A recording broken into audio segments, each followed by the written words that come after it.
Iniciada a gravação, conforme a gente conversou um pouquinho antes de todos entrarem, a gente vai chamar primeiro os componentes da Câmara para a gente ver a questão do quórum. E, em seguida, a gente vai pedir que cada um se apresente para registrar a presença de todos os convidados hoje, que hoje a gente vai ter vários convidados, né? Quando eu chamar vocês, por favor, falem o nome completo e a instituição que vocês estão representando, que é essa gravação que serve para a gente como lista de presença, certo? Para todos aqueles que não me conhecem, meu nome é Lariciane, sou advogada, sou assessora aqui no Conselho, tanto de Recursos Hídricos quanto do Meio Ambiente, dando apoio aí para o João Batista, que é o secretário executivo. Não sei se quer fazer uma abertura, João, antes de eu iniciar a chamada. Sim, quero sim. Sim, rapidamente, obrigado. Rapidamente, eu queria primeiramente agradecer a presença de todos aí, né? Os membros da CETINS, né? Que é a nossa Câmara Técnica de Instrumentos da Gestão dos Recursos Hídricos do Paraná. Dar as boas-vindas, né, ao pessoal do Comitê da Bacia do Piraponema, né? Bem como estão presentes aqui, a convite do Bruno, integrantes da Bacia do Alto Paranapanema de São Paulo, que tem uma relação direta aí com a gestão dos recursos hídricos aí do Piraponema e de outros também, né? Então, agradecemos a presença de todos, né? E eu espero que essa reunião seja bem proveitosa e a gente possa discutir, então, a apresentação do enquadramento da bacia e, posteriormente, as deliberações de praxe da nossa Câmara Técnica. Então, eu devolvo a palavra para a Lari, que inicia o processo, então, de contagem do quórum e também da apresentação dos demais participantes. Muito bem, Lari, com você. Já aproveito, me apresento. Eu sou o João Batista Campos, secretário executivo do Conselho Estadual de Recursos Hídricos. Obrigada, João. Então, conforme falei para vocês, vou chamar primeiro os componentes da Câmara oficiais e logo depois a gente passa a apresentação dos demais convidados. Quando eu chamar, por favor, nome completo e instituição. Milton Luiz Breira de Campos, arquiteto urbanista da coordenação da região metropolitana de Curitiba. Eloir. Eu estou chamando o Eloir, ele é suplente. Isso, eu vou chamar o titular e o suplente, porque eu não sei qual que vai estar aqui. Antônio Roberto Sartor. Arlineu Ribas.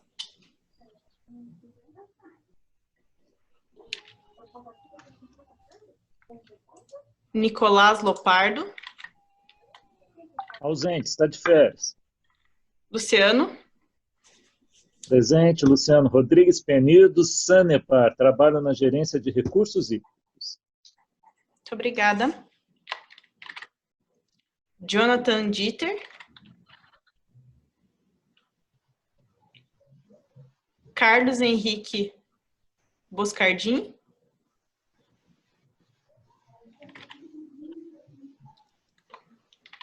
Ingrid. Oi. Por favor. Boa tarde a todos. Eu sou da Associação Brasileira de Recursos Hídricos.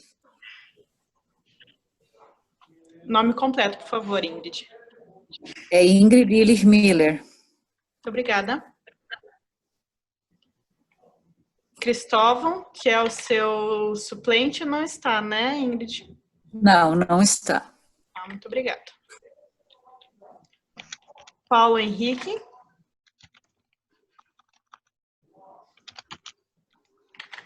Juliana Barcelos. Filho, o pai tinha pedido, vai. Agora você para. Tem algum representante da FIEP? Mas é que o pai, deixa eu te mostrar, viu? O pai quer te pedir aqui o seguinte. Altair Rosa. Lembra que eu falei, filho, que eu quero dar uma olhada? Luciano, desliga o microfone, Luciano. Opa. Altair Rosa, não. Rafaela. Rafaela da Silva Limons e representante da PUC. Muito obrigada. Rosilaine. Fabiano.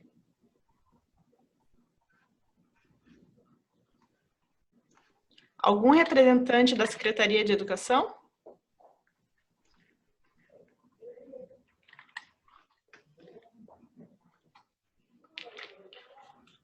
Temos algum representante da OCEPAR?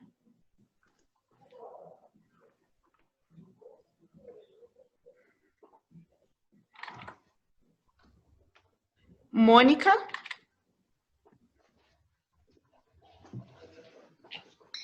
Mônica Irion Almeida, representando as concessionárias Copel.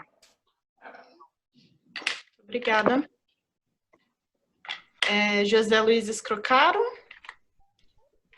E o suplente dele, Bruno. Boa tarde, Bruno Tonel Tsuka. Atualmente estou como gerente de gestão de bacias e coordenador desta CETINS.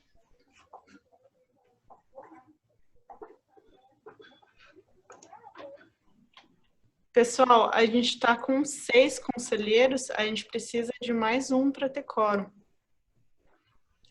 Então, O nome chamou a Gloriciane. Não, ai, desculpa.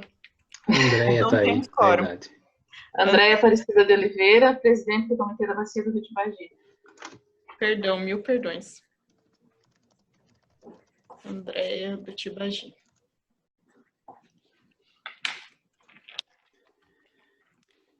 Então, aqui pela minha lista são esses os membros.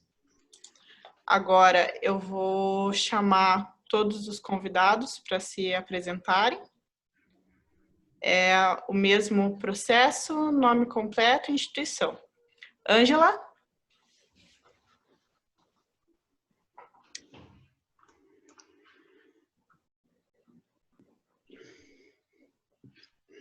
Ângela?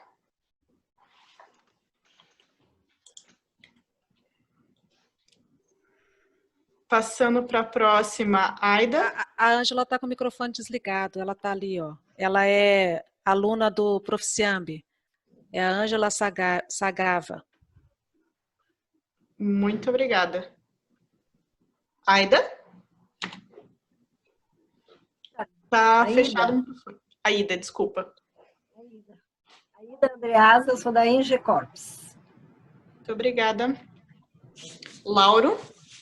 Lauro Cuspel, Grupo Ambientalista Interdisciplinar de Apucarana, membro do CBH Piraponema e da Câmara Técnica do CBH Paranapanema. Muito obrigada. Maria Helena? Helena. Oi, Helena.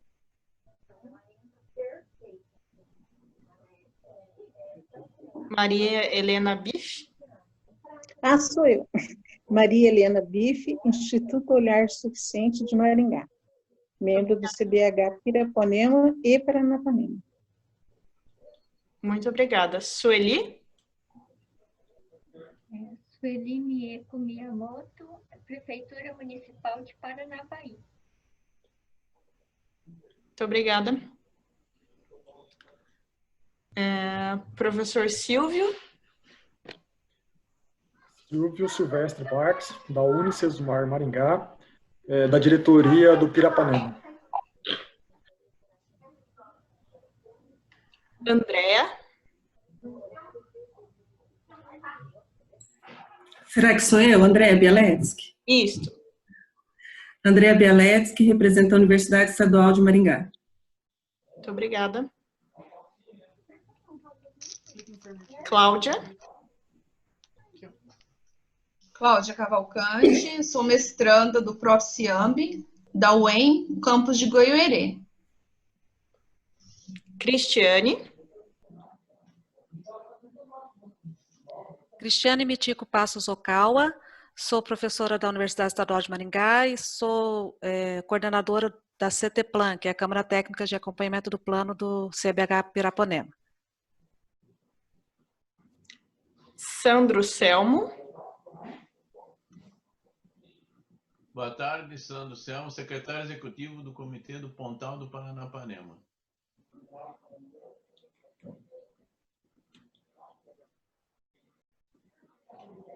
Daiane. Dá para me ouvir? Sim. Meu nome é Daiane e eu estou sem vídeo. Eu sou da Prefeitura Municipal de Maringá. Douglas.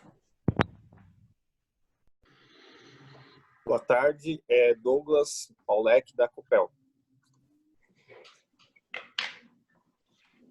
Fernanda Brás de Lima. Boa tarde, eu sou mestranda no curso do Prof. Ciambi, em Campos Goiuerê também. Fernanda Nagal, eu imagino que seja, porque tem um N. Isso. Fernanda Valentim Nagal Rosman, trabalhando também na gerência de gestão de bacias, na divisão dos comitês de bacias hidrográficas, do Instituto Água e Terra. Andréa Bialetsky. De novo? Ah, desculpa. Eu vi que tinha mais de uma Andréa aqui. Gabriela Salles, eu já chamei? Não, é Gabriela Gomes Nogueira Salles, sou residente técnica do Instituto Água e Terra. Obrigada. Herman Vargas.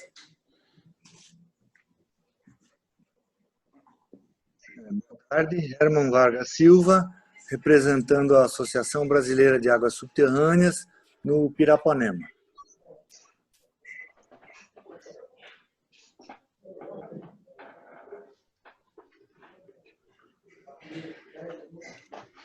Inês? Não, acho que a Inês já se apresentou. Não, desculpa. Não, ainda não. Aparecida Inês Kozlovski Marmol. Eu sou aluna do Prof. Ciambi do campus de Goiuerê. Obrigada. João Samek. Boa tarde a todos. João Samek, Instituto Água e Terra. Trabalho junto com a divisão, com a gerência do Bruno, lá, gerência de gestão de bacias hidrográficas.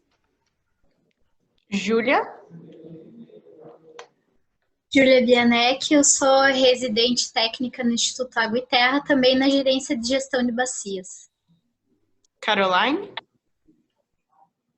Oi, eu sou bolsista do Instituto Água e Terra, trabalho na gerência de gestão de bacias. Só fala o nome completo. Caroline de Abreu Ternoski. Obrigada. Kathleen Borges. Boa tarde.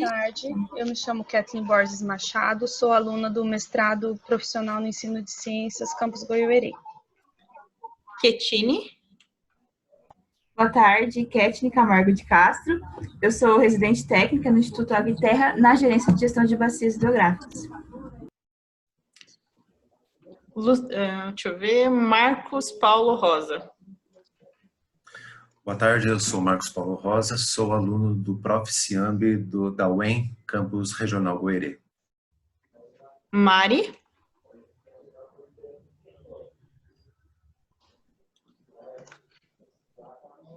Mari. Estava mudo, desculpa. Boa tarde, meu nome é Maria de Los Angeles Pérez Lizama, representando a Unicesumar. Sou do Piraponema, da Câmara Técnica do Paranapanema e da GTIS do Paranapanema. Professor Silvio, a gente já chamou já, né? Renata. Boa tarde, meu nome é Renata da Silva Chibelbain e eu sou residente técnica no Instituto Água e Terra. Salvador.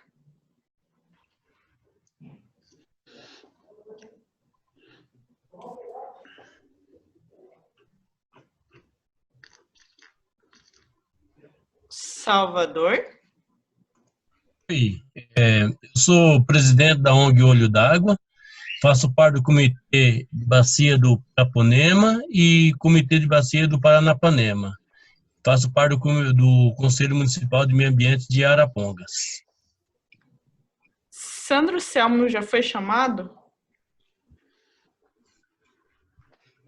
Acho que não. Será? Já. Tá, obrigada. Shirley? Boa tarde, eu sou a Shirley José Donares Colombani Macedo, sou aluna do mestrado aqui do Proficiamb, do campus UEM Goerê. Obrigada.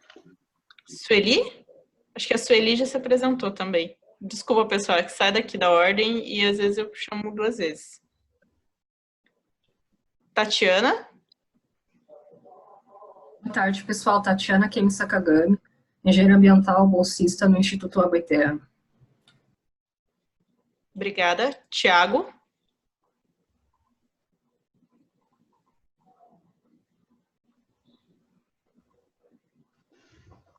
Tiago?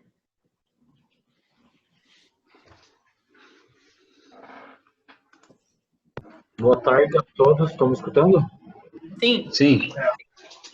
Thiago Martins Bacoves, chefe de divisão Instituto Água e Terra. Muito obrigada. Teve alguém que não foi chamado? Arnaldo. Eu sou do Comitê do Baixo Ivaí, Paraná 1, e da Sanepar. Estou só acompanhando como ouvinte. Certo. Mais alguém que não foi chamado?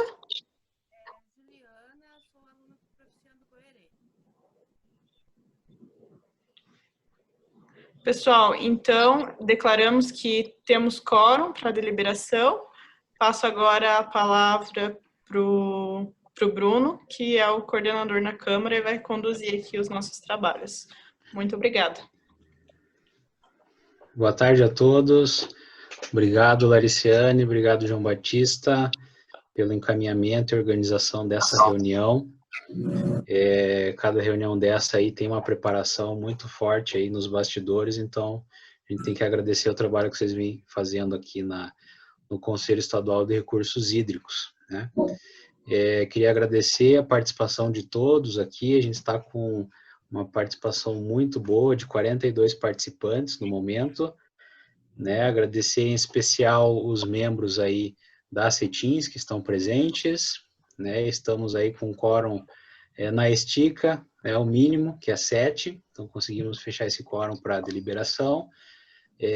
Também a presença dos membros do comitê do Piraponema, não só por estarem aqui acompanhando, mas também pelo apoio de todos esses anos na elaboração do plano, na elaboração do enquadramento final, né? O ano passado que a gente fez essa retomada, também fizemos 2 reuniões presenciais e a consulta pública, né? Então foi em julho uma reunião de retomada, já marcamos a consulta pública em setembro, e em dezembro fechamos o enquadramento final na plenária do comitê. Então essa participação de vocês foi de extrema importância, né? A gente não consegue ver, às vezes, em outros comitês, uma participação tão massiva aí e realmente incorporada, né, no pessoal, essa questão dos comitês. Então, a gente queria agradecer, como secretaria executiva, por podermos estar aqui deliberando esse enquadramento final junto ao Conselho. Também a Cris comentou, né, que teriam membros do comitê do Pontal do Paranapanema, que é o lado, na margem direita, lá do estado de São Paulo, do Rio Paranapanema. Não sei se alguém aqui se apresentou, não observei. E dos alunos também, que era para a Cris estar em aula agora, né, Cris? Mas aí surgiu a ideia de ela vir trazer os seus alunos de mestrado do Proficiamb, também ter uma aula com a Ida hoje, né, com a experiência da Ida na questão de instrumentos de gestão. Eu acho que é super válido aí a presença de vocês também. E os demais membros da Câmara Técnica, do Instituto, não vou nominar, que senão vou esquecer de alguém, o pessoal da nossa gerência de gestão de bacias, que está aí os nossos residentes e bolsistas, estão sempre dando esse apoio e suporte para que as coisas aconteçam. Só alguns recados, então, iniciais. Eu peço a gentileza aqui mantenham seus microfones desligados enquanto houver apresentação da Ida e também durante manifestações de outros membros, tá? Então, a gente vai iniciar a pauta pela aprovação da ata, depois vamos passar para a apresentação da Ida, de em torno de 40 minutos, depois disso a gente abre para perguntas e manifestações, ok? Então, acho que a gente já pode passar para o primeiro item da pauta, que é a aprovação da ata da reunião anterior dessas sit-ins. Foi encaminhado na convocação para todos os membros da Câmara Técnica, com convidados.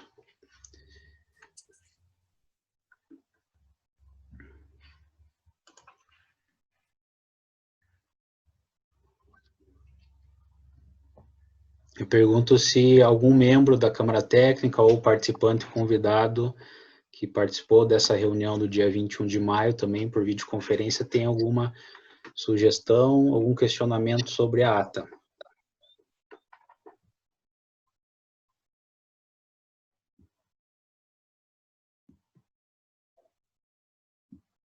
Bruno, eu só queria pedir para, ali ao lado do meu nome, Ingrid Illich Miller, ali, é a BRH Hidro. Apareceu uma outra sigla ali, BRH Hidro. Pudesse fazer a gentileza de pedir para arrumar a sigla. A BRH, a Hidro, né? Tá. Com D de dado ali. Ok.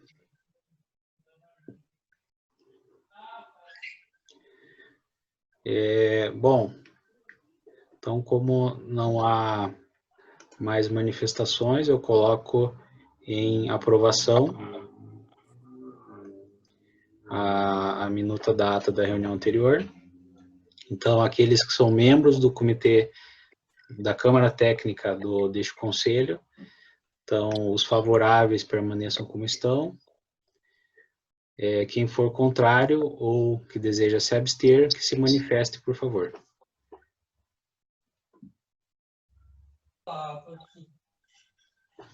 Então, está aprovada a minuta da ata da reunião anterior da Câmara Técnica.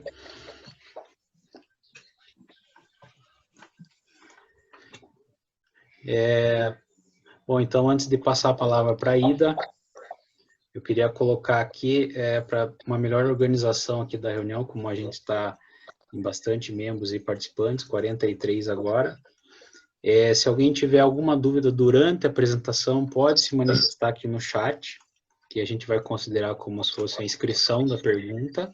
Então, a gente vai priorizar as perguntas que foram feitas aqui ao longo da apresentação.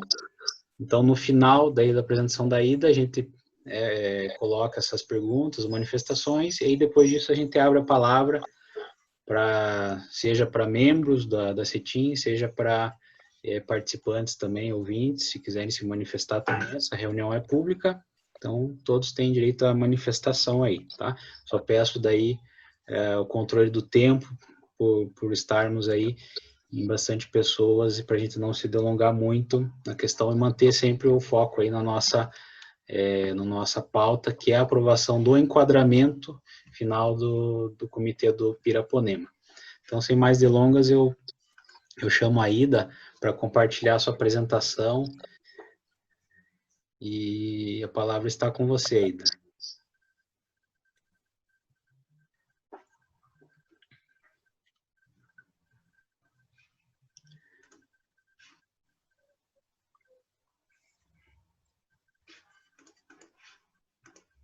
Apresentação, Bruno. Peraí. Tá aqui, achei. Peraí, achei, desculpa.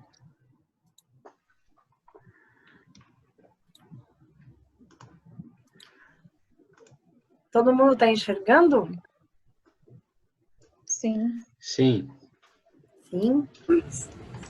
Eu vou tirar o meu vídeo aqui para facilitar, tá? Porque às vezes fica ruim quando a gente compartilha a tela. Então, pessoal, boa tarde. Eu acho que muitos de vocês já me conhecem, né? Por conta de outras apresentações que eu fiz ao longo do plano.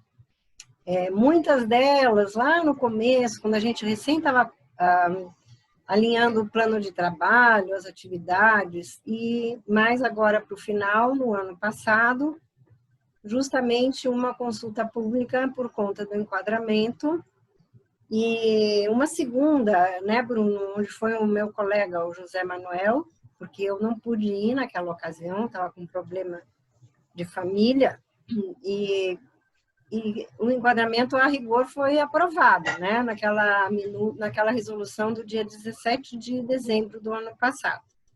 Certo, Bruno? Isso mesmo, deliberação 01 de 2019, foi encaminhado para todos. Então, eu vou passando aqui, pessoal, só para quem já viu, para se lembrar, e quem não viu ainda, apresentar alguns conceitos do enquadramento, etc. Esses meus logos aqui são do ano passado. Quando a gente disponibilizar no site a apresentação, nós vamos trocá-los, substituí-los agora pelo Instituto Água e Terra e também a secretaria, né, do Estado, que não é mais essa. Bom, eu coloquei aqui discussão e aprovação, mas a rigor é mais uma, estou entendendo, né, Bruno? Mais uma apresentação do que foi aprovado, certo? Aqui no âmbito do comitê tem que ter a apreciação e a aprovação do enquadramento também. Mas a sua apresentação é a título de informação, assim, de conteúdo técnico, né? Claro, eu acho que a gente tem que entender muito bem o que significa um enquadramento de cursos d'água, né? Essa figurinha aqui mostra quais são os instrumentos de gestão de recursos hídricos previstos na Lei 9433 de 97, que é a federal, e que foi recepcionada pela Lei do Estado do Paraná também, da Política Estadual de Recursos Hídricos, né? Então, nós temos esses 5 instrumentos aqui que são absolutamente interrelacionados. Não tem como a gente trabalhar em um deles sem levar os outros em consideração. E o enquadramento, eu fiz questão de colocar aqui na figurinha, no meio dos demais, porque ele tem uma relação super direta com a outorga. O ideal é que ele seja feito junto com o plano de recursos hídricos. O sistema de informações é absolutamente fundamental para ele e vice-versa. E também para instruir o processo de cobrança pelo uso da água, né? São os 5 grandes instrumentos de gestão de recursos hídricos. Importante salientar que o enquadramento não é o diagnóstico da qualidade da água. O enquadramento é um instrumento legal que define as classes que as águas devem ter de acordo com os usos pretendidos pela sociedade. O diagnóstico mostra para a gente qual é hoje a qualidade da água que eu tenho, mas não é o enquadramento. Então, tem muita gente que incorre no equívoco de dizer, o rio é classe 4. Não. O rio atende a classe 4 ou atende a classe 2 de acordo com a sua qualidade atual da água. Ele se transforma em classe 1, 2, 3 ou 4 pelo enquadramento legal. Então, isso a gente tem que ter bem claro quando vai discutir enquadramento. Qual é o objetivo, então, do enquadramento, né? Propor uma qualidade dos corpos d'água que seja compatível com os usos preponderantes definidos pela resolução do CONAMA número 357 de 2005, que define classes 1, 2, 3 e 4 para águas doces. Aqui tem uma coisa muito importante, por isso é absolutamente fundamental a participação da sociedade durante o enquadramento para que haja a definição dos usos que se pretende sejam feitos de cada trecho do curso d'água. Isso definido, eu tenho que definir metas para que esse enquadramento seja alcançado nos diferentes horizontes temporais do plano da sua efetivação. A classe especial, só para relembrar, é a classe que exige uma qualidade da água para usos mais exigentes. Por exemplo, abastecimento para consumo humano apenas com desinfecção, né? A classe 1, uma água também de excelente qualidade. Exemplo, abastecimento para consumo humano após tratamento simplificado. A classe 2 é uma água que também vamos dizer, exigente em termos de qualidade, mas ela já admite um abastecimento para consumo humano com tratamento convencional.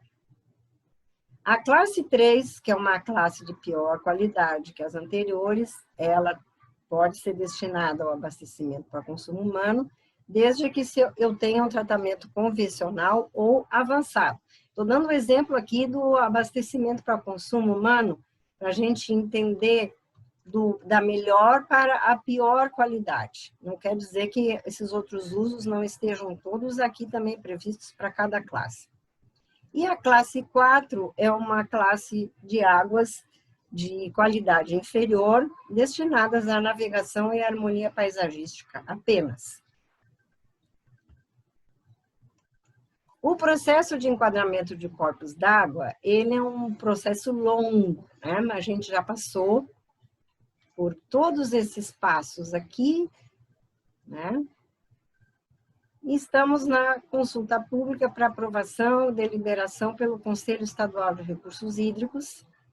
Depois disso, é publicada uma portaria de enquadramento, aqui ainda tem Águas Paraná, tá? Porque a minha apresentação é do ano passado. É publicada a resolução e passa-se a implementar o programa para efetivação do enquadramento, que contempla ações de despoluição, monitoramento e divulgação e o acompanhamento desse resultado pelo Comitê da Bacia e pelo Conselho Estadual de Recursos Hídricos. Esses passos todos aqui, a gente já deu no decorrer do plano, junto com as propostas, primeiras propostas de enquadramento que foram feitas. Houve uma oficina em março de 2017, quando a gente apresentou os trechos para enquadramento, eu vou depois explicar melhor isso, e a sociedade presente, o comitê e os seus representantes, opinaram a respeito dos usos das águas que se pretendia para cada trecho, e a classe compatível com esse uso, então, foi definida.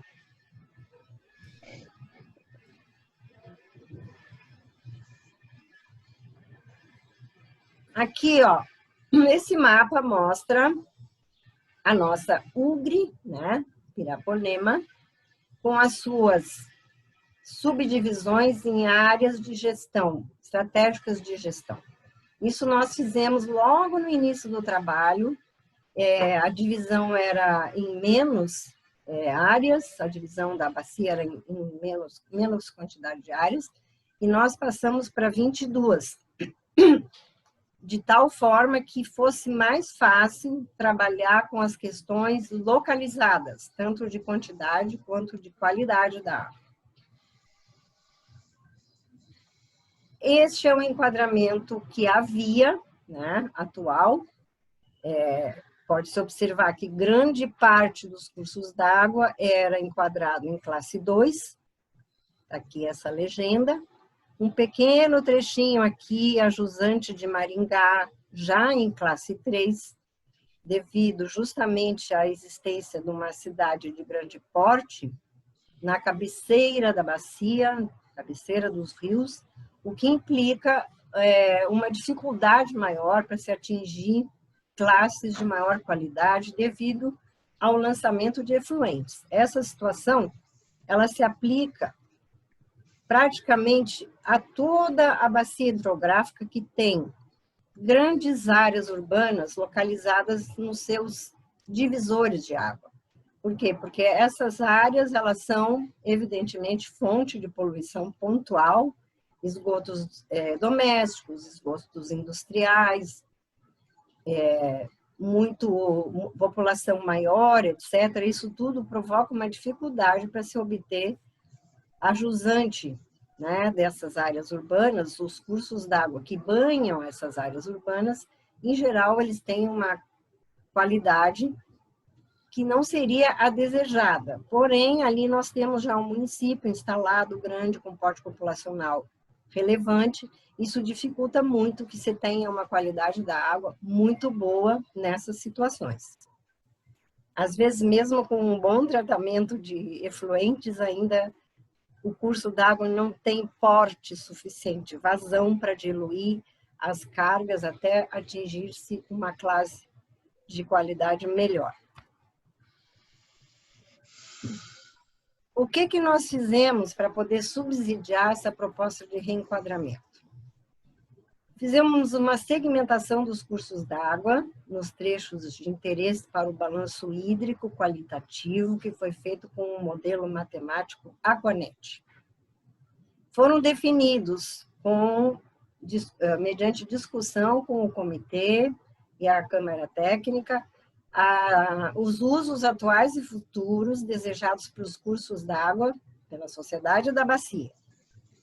Montamos mapas bem detalhados com resultados da modelagem para o cenário tendencial até 2030, cruzado com o enquadramento atual, e um cenário proposto, também para 2030, vis-à-vis o reenquadramento. E o enquadramento proposto e os investimentos necessários para que o seu plano de efetivação possa ser cumprido ao longo do tempo, mediante metas progressivas.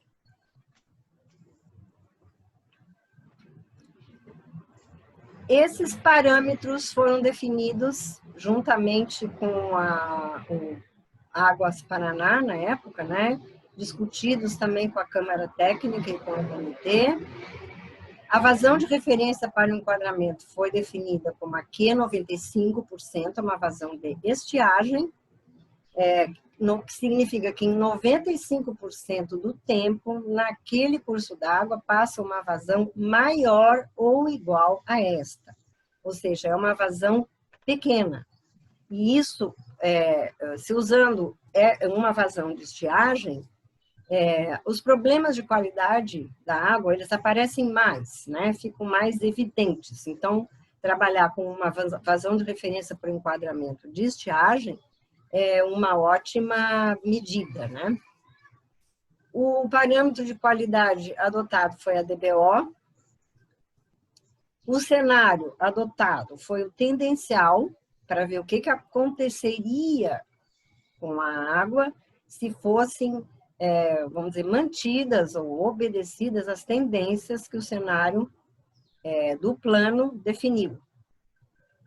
E os corpos d'água, objeto de reenquadramento, isso foi definido pelo Águas Paraná no começo do trabalho, seriam os cursos d'água principais de cada bacia hidrográfica, os seus afluentes de primeira ordem e quaisquer cursos d'água que cruzem áreas urbanas ou que recebam efluentes de estações de tratamento de esgoto, ETs, domésticos ou industriais.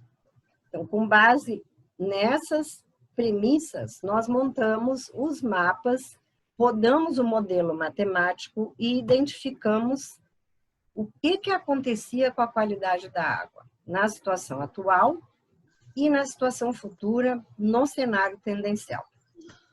Isso aqui é uma representação de como que o modelo matemático trabalha, né? Que se chama um diagrama unifilar. Isso aqui é a representação de um curso d'água que recebe uma determinada vazão e uma determinada carga poluente. Aqui tem uma outra entrada de carga poluente e assim, simultaneamente, o modelo simula a qualidade da água ao longo do curso d'água a ser enquadrado até ele chegar na sua foz.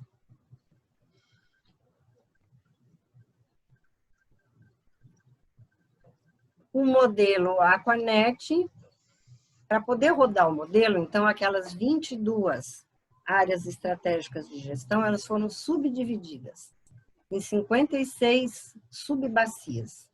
de tal forma que a gente tivesse, via modelo, um retrato da qualidade da água bem detalhado, né, para poder propor medidas para o alcance do enquadramento em pontos localizados. Então, a gente, rodando o modelo dessa forma, bem, com as subbacias bem detalhadas, eu consigo enxergar num determinado ponto o que carga d'água, que carga poluente que está a montante, que foi, vamos dizer, responsável por uma violação maior da classe que o curso d'água deveria ter. O modelo foi calibrado para os parâmetros oxigênio dissolvido, DBO e fósforo total.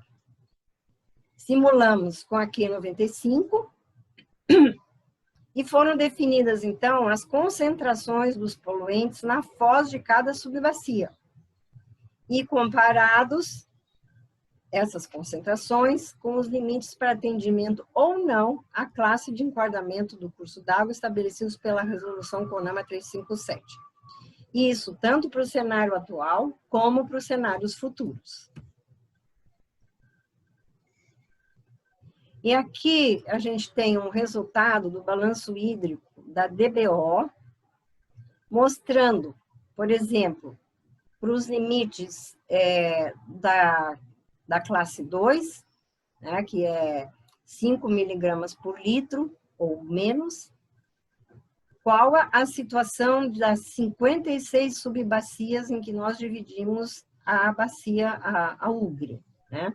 Então, a gente tem aqui para o cenário atual, para o cenário tendencial, para dois outros cenários que nós também simulamos, se bem que foi escolhido para o enquadramento o cenário tendencial. Vamos dizer, essa escala de cores semafórica mostra situações melhores para piores.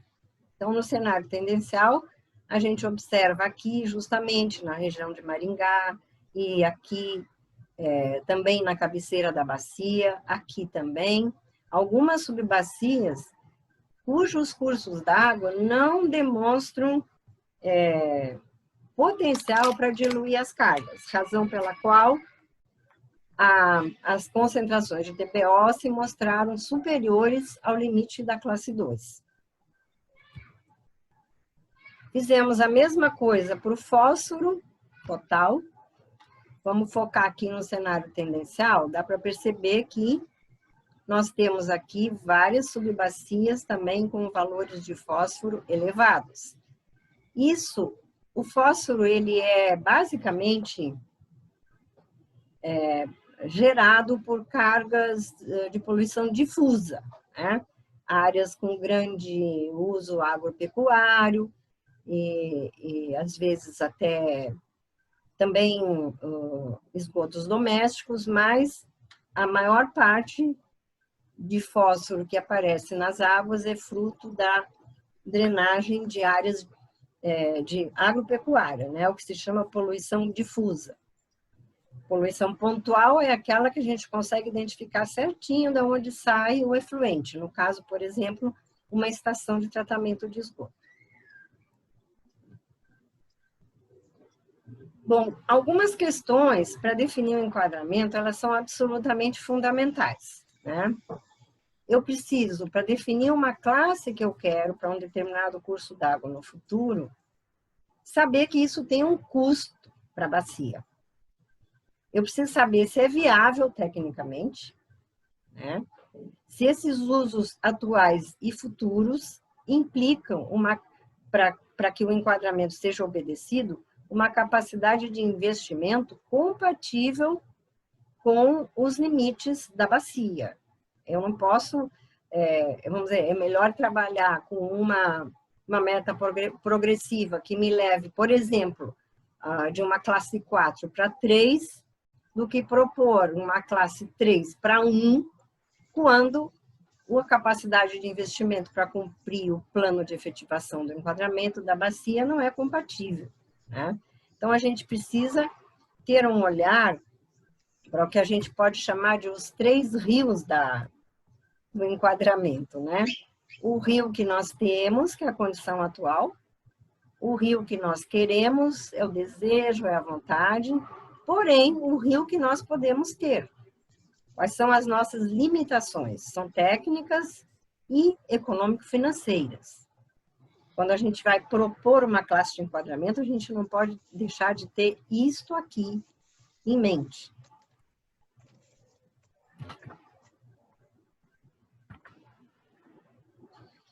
Por conta de recomendações que vieram do Plano Integrado de Recursos Hídricos da Bacia do Paranapanema, que foi aprovado em outubro de 2016, alguns cursos d'água, o enquadramento para alguns cursos d'água foi incorporado a Ugre Piraponema. Por exemplo, o Rio Bandeirante do Norte e o Plano Paranapanema definiu que da nascente em Arapongas até Foz do Ribeirão Jaú ficaria de classe 2 para 3, pois o rio já recebe parte dos efluentes do município, além de efluentes de indústrias locais. Isto veio, então, do Plano Integrado do Paranapanema, e foi como vamos dizer, a bacia maior, né, é o nosso olhar de conjunto para a bacia do Paranapanema toda, da qual a Ugre Piraponema faz parte, nós incorporamos essas diretrizes que vieram do PIR Paranapanema. O Rio Bandeirante, para os córregos Ema e Jaú, o Ribeirão Água do Campinho, Ribeirão Sarandi, Ribeirão da Morangueira, Ribeirão Maringá, e uma entrega de águas aos rios federais em padrão compatível com a classe 2. Isso é muito importante. Por quê? Porque o rio federal aqui qual é? É o Paranapanema, né, que divide os estados do Paraná e São Paulo, e eu, então, tenho que pensar neste rio, que é o rio que vai receber toda a drenagem da Ugre Piraponema. Foi definido pelo PIR que essa entrega de águas deveria estar com um padrão compatível com a classe 2. Aqui, ó, resultado do balanço quantitativo no cenário tendencial e o cenário proposto pelo plano com base no enquadramento que foi definido.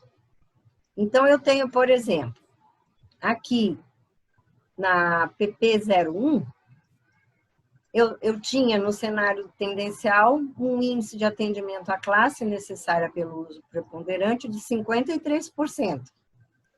No cenário proposto, passou para 91%.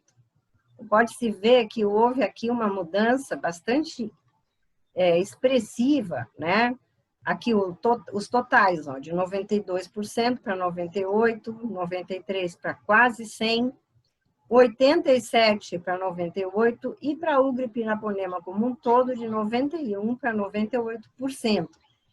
Ou seja, o cenário que nós propusemos que seja atendido pelo enquadramento, para que o enquadramento possa ser efetivo, mostra uma melhoria bastante significativa nas classes de enquadramento, o que aí vai exigir, então, que o programa de efetivação do enquadramento seja, de fato, posto em prática. Aqui temos um resultado, nesses gráficos de pizza, que mostram para o conjunto da bacia do Piraponema. Aqui está dividido, né? A bacia do Pirapó, Paranapanema 4, 3 e o conjunto da Ugre. Nós temos, para o conjunto da Ugre, né? Temos que a classe 1 atingiu 3% do total dos cursos d'água da bacia. Esse valor aqui significa a extensão dos cursos d'água da bacia. Temos aqui 170 quilômetros na classe 1, representando 3%. Na classe 2, 84% dos cursos d'água da bacia. Na classe 3, 8% e na classe 4, 5%. Esse é o resultado, vamos dizer, a síntese, né, para o conjunto da Ugre e aqui para cada uma das bacias. O plano de efetivação do enquadramento, ele depende de algumas ações, né? Por exemplo, adequação dos sistemas de esgotamento sanitários dos centros urbanos, incluindo ligações domiciliares, a própria rede coletora e o tratamento. Conversamos muito com a Sanepar durante o desenvolvimento do trabalho e a Sanepar nos informou a respeito do seu planejamento físico-financeiro até 2022 e depois até 2030, de tal forma que a parte de, vamos dizer, efluentes urbanos, tanto de coleta como de tratamento, da nossa proposta fosse compatível com as informações que a Sanepar nos passou. Não só a Sanepar, como outros prestadores de serviço também, de SAIs, né, serviços autônomos municipais. Para que o enquadramento, o plano de efetivação do enquadramento possa ser efetivado, de fato, implantado, precisamos também de uma remoção global de pelo menos 20% da carga de fósforos total na UBRE. A adequação dos sistemas de esgotamento sanitário das zonas rurais, é aquela questão que eu falei da poluição difusa, né? Implantação de fossas sépticas, investimentos distribuídos ano a ano, redução do aporte de cargas industriais, também com investimentos distribuídos ano a ano, e, em resumo, redução de 20% da carga difusa em áreas destinadas ao uso agrícola pela adoção de boas práticas no manejo de fertilizantes. Muito importante. Senão, nós não conseguimos alcançar os padrões de fósforo necessários também para que a gente tenha uma qualidade da água melhor e mais próxima da classe proposta para o enquadramento. Esse slide aqui mostra os investimentos por área de gestão, né? Investimento total é a população urbana, investimento assegurado da Sanepar, remoção de cargas industriais, instalação de fossas sépticas para tratamento primário da população, efluentes domésticos rurais, né, da população rural. Então, a gente observa aqui que na PN 35, depois eu posso abrir de novo o mapa para a gente, né, olhar onde é exatamente, nós temos uma necessidade de remoção de cargas industriais aqui bastante elevada, né? Porque durante a modelagem, o modelo mostrou que nessa área de gestão, os efluentes industriais têm muita importância na manutenção da classe do curso d'água que foi modelado. Aqui tem um grande resumo dos investimentos previstos. Observa-se aí o esgotamento sanitário na área urbana, 838 milhões de reais de investimentos totais divididos em 143 milhões com recursos assegurados pela Sanepar. Isso aqui, gente, foi foi um número, um levantamento que nós fizemos à época do estudo e que, quando recebemos da Sanepar, justamente, esse planejamento físico-financeiro, né? E 695 milhões de reais e outros investimentos propostos pelo plano de efetivação do reenquadramento. 10 milhões de reais para implantação de fossas sépticas na área rural e aqui um investimento bastante importante para a redução de cargas industriais, totalizando 1,9 bilhões de reais e com uma prioridade nas áreas de gestão 02 e 07 da Bacia do Pirapó e todas as áreas de gestão das bacias do Paranapanema 3 e 4.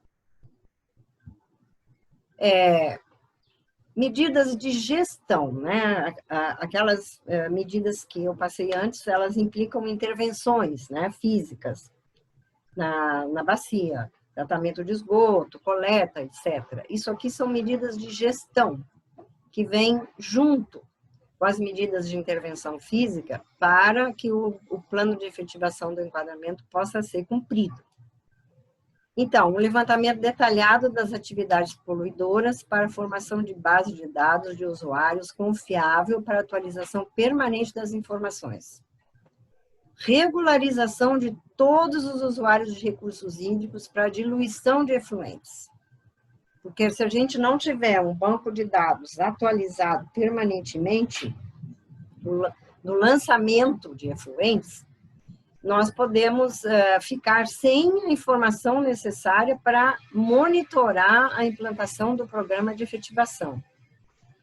Ampliação da rede de monitoramento da qualidade da água, para facilitar a identificação dos cursos d'água em situação crítica e das fontes de carga de poluentes mais representativas, porque a gente precisa, para poder rodar o modelo matemático, seja ele qual for, o Aquanet que nós usamos ou qualquer outro, nós precisamos calibrar esse modelo com dados reais do monitoramento.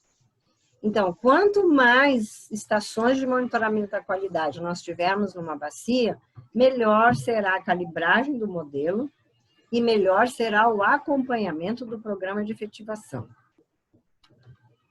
O modelo está calibrado, é possível de ser utilizado ao longo do tempo, nós podemos, aos poucos, e à medida que as atividades vão se desenvolvendo, vão crescendo, podemos alimentar o modelo com as cargas novas, cargas poluentes novas, e identificar como que os cursos d'água estão se comportando ao longo do tempo. Isso é fundamental para monitorar o programa de efetivação. E também não adianta nada a gente propor um enquadramento que vamos dizer, que é bastante discutido, aprovado por todos, e depois o programa de efetivação não ser cumprido, porque aí nós ficamos com o enquadramento só no papel, né? Precisamos que o programa de efetivação seja efetivamente implantado. Fiscalização das fontes poluidoras com aplicação de multas, penalidades e termos de ajustamento de conduta para os casos de descumprimento das metas acordadas para a emissão da outorga, aqui no caso, outorga para lançamento, né?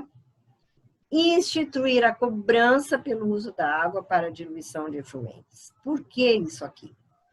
A cobrança pelo uso da água, ela é um instrumento da política federal e da política estadual de recursos hídricos, que tem por objetivo, de fato, ajudar na gestão.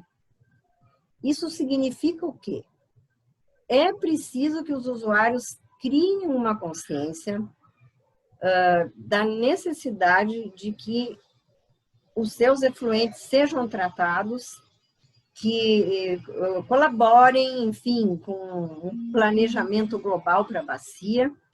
E enquanto isso não for, vamos dizer, não fizer parte, né, da política dos usuários com relação à água, nós podemos continuar tendo problema. Então, a cobrança, ela é um instrumento de gestão de uso da água. Isso que tem que ficar bem claro. Não é só para, vamos dizer, cobrar dos usuários e tudo bem, até utilizar aquele recurso arrecadado na própria bacia, mas tem que funcionar como um instrumento de gestão, de fato. Isso é preciso que todo mundo tenha consciência disso. No fim, a determinação dos níveis de tratamento mínimos para a remoção de DBO como critério para a renovação ou obtenção de novas outorgas de direito de uso da água, exigindo o comprometimento da fonte poluidora com medidas de redução do aporte de cargas, visando não ultrapassar os limites de capacidade do corpo receptor pelo enquadramento proposto. Essas duas coisas vêm absolutamente juntas, né? A outorga e a cobrança são instrumentos fundamentais para serem aplicados em qualquer bacia hidrográfica para que a gente possa ter, no caso do enquadramento, o programa de efetivação sendo efetivamente monitorado e, na hora certa, que medidas sejam previstas, sejam implantadas, para que a classe que foi definida seja efetivamente obedecida. Senão, eu tenho um programa, um enquadramento que não serve para nada, e não é isso que se quer, né? Então, pessoal, era isso. Eu fico à disposição aí para responder perguntas que vocês quiserem. E espero que tenha sido claro. Qualquer coisa, estou aqui à disposição para isso. Estamos todos aqui juntos. Certo? Ok, obrigado, Aida, pela apresentação, muito esclarecedora.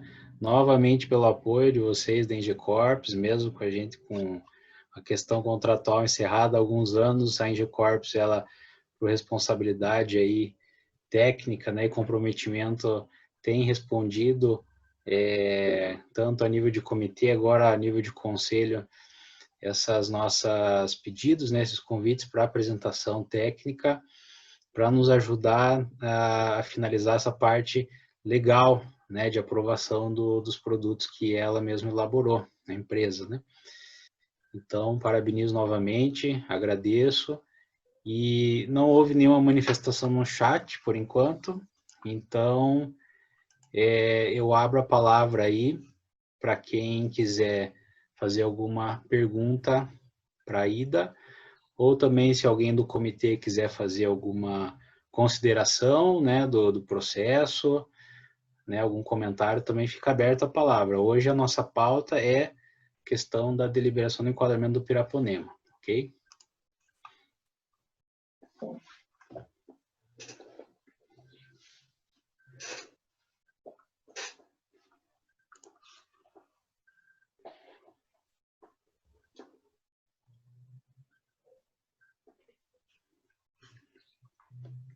Falar, Bruno?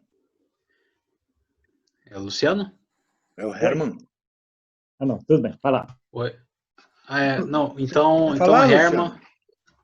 Não, acho que você falou primeiro, Herman. Aí depois a gente passa para o Luciano. Tranquilo. Fantástico, maravilhoso, super. Vamos soltar rojão. Nós todos estávamos querendo isso e vamos caminhar, né? Está tudo ok, vamos caminhar. Eu só gostaria de deixar, na apresentação, quando nós estivemos aqui no Sesumar, eu até falei, precisamos conhecer mais nossas águas subterrâneas, né? E eu acho que essa é a grande preocupação da ABAS hoje, né? A água subterrânea faz parte do ciclo hidrológico. Ela devia estar sendo analisada igualzinha vocês falam de rio, né? Mas eu entendo que é difícil, né? Eu só quero deixar bem claro que aquífero é corpo d'água também, né? E traçar esses cenários eu sei que é difícil, mas então, por favor, vamos nos próximos estudos nos preocuparmos mais com isso. Eu sei que, por exemplo, o Instituto Águas e Terras está fazendo uma mudança maravilhosa, né? Apenas uma colega está aí, tá? Então, estou reclamando que tinha que ter mais geólogo aí para ajudar vocês, para que nós pudéssemos trabalhar melhor isso. Porque uma pessoa só, me desculpa, mas não dá, né? Aquífero é um recurso hídrico estratégico. Hoje, com esse problema que vocês estão tendo aí na região metropolitana de Curitiba, eu aposto e ganho de todos vocês, o que está suprindo a água em muito são os aquíferos, que são pouco estudados, que são poucos levados em consideração, né? Se eu for ver esse enquadramento, por exemplo, eu enquadro ela em água especial ou água classe 1, né? Dada a importância estratégica disso. Então, é para dar parabéns, né, a todos nós, mais uma etapa vencida, mas eu gostaria que nós nos preocupássemos daqui para frente com águas subterrâneas. Tá ok? Obrigado e parabéns a todos. Mais um degrauzinho que nós vencemos. Degrauzinho não, degrauzão. Que foi bastante suado esse degrauzão. Foi. Herman, a Engecorpes está disponível para tratarmos do enquadramento das águas subterrâneas, que temos uma resolução já para isso, basta pôr em prática também. Ai, isso é música para meus ouvidos, Aida, isso é música. Alguém tem que nos contratar. Oba! Ok, obrigado. Vamos sim. Obrigado, Herman, pela contribuição. É excepcional essa contribuição, realmente é um dos calcanhares de Aquiles que nós temos na gestão de recursos hídricos. Eu queria passar a palavra para o Luciano Penido, que solicitou. Bruno, antes ainda, acabou de aparecer uma solicitação da Josete, eu jamais ousaria entrar na frente da Josete numa pergunta, por favor, deixa a Josete fazer a Então, peraí, é que a gente tem uma inscrição aqui, tem a Andréia, tinha você, a Andréia e a Josete. Não entro na frente de nenhuma delas. Então, ok, você passa a palavra, a gente passa para a Andréia, que se inscreveu antes. Boa tarde, pessoal. Primeiramente, eu gostaria de parabenizar a empresa, realmente a gente passou por isso também no Comitê do Tibagi. É um trabalho bem árduo, bem delicado, bem suado, e a manifestação de todos é muito importante. Porém, eu estive dando uma olhada, e aos moldes, e como aconteceu no Comitê do Tibagi, eu também vi no enquadramento do Piraponema, que as classes 4 propostas estão após as estações de tratamento de esgoto. Então, eu sei que isso já é batido, que já fomos bem pichados, bem criticados com a nossa postura aqui no Comitê do Tibagi, mas eu continuo sendo uma defensora junto ao Fórum Nacional, que também nos apoiou, de nós extinguirmos a classe 4 de todas as bacias hidrográficas do Paraná. Então, sei que vai continuar a discussão aí, que vamos sofrer muito com isso ainda, mas é apenas uma manifestação em defesa da extinção da classe 4, e vejo que já passou da hora de nós estarmos lutando por isso, brigando por isso, e que sabemos que é difícil, mas não é impossível.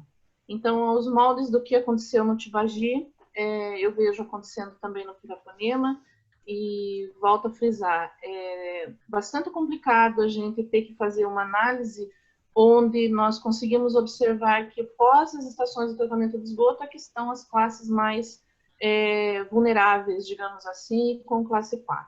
Então, só essa manifestação que eu gostaria de fazer, firmando mais uma vez o apelo. Temos um decreto estadual, que é a extinção até 2040, porém, se não começarmos agora, não chegaremos até lá. Obrigada. Obrigado, Andréia.